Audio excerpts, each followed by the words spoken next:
आरीवर्क केलेल्या ब्लाऊजची कटिंग आणि शिलाई कशा प्रकारे करायची ते आज मी तुम्हाला दाखवणार आहे। आता बघा, हे आरीवर्क केलेलं ब्लाऊज आहे, याच्याबरोबर मध्ये काढून घ्यायची पाठीमागच्या भागाची आणि शोल्डर घेते वेळेस 5.5 जरी शोल्डर घ्यायचं असेल तरी आपण अर्धा इंच वाढून घ्यायचं, जेणेकरून जो गळा आहे तो गळा व्यवस्थित स्टिच होईल आणि आपलं शोल्डर पण बरोबर जोडल्या जाईल। त्यानंतर हा समोरचा भाग आहे, तर हा भाग आपल्याला अशा प्रकारे शिवून घ्यायचा आहे आणि कट करून पण घ्यायचा आहे।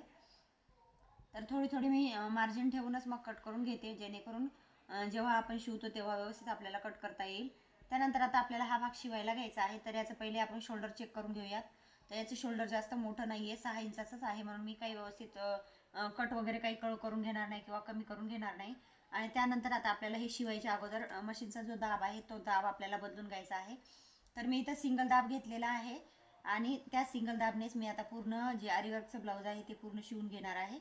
तर एक साईड जी आहे त्या मशीनची तो जो दाब आहे तो एक साईडचा आहे, म्हणजे सिंगल दाब आहे, जेणेकरून आपला जो वर्कचा ब्लाऊज आहे तो स्टोन वगैरे आतमध्ये येत नाही, तर म्हणून मी सिंगल दाब वापरलेला आहे। मार्केटमध्ये तुम्हाला दोन्ही साईडचे सिंगल दाब भेटून जातात, तुम्ही मागवू शकता आणि छानपैकी आरीवर्कचे ब्लाऊज वगैरे शिवायला सोपं जातं, ते शिवू शकता। तर यावरती एक दाबटीप टाकून घ्यायची आणि अशा प्रकारे हा गळा मी तयार करून घेतलेला आहे। त्यानंतर आता आपल्याला बाई पण जोडायची, तर ह्याच जो सिंगल दाब आहे यानेच बाई पण जोडायची, कारण ही पूर्ण वर्क केलेलं ब्लाऊज आहे।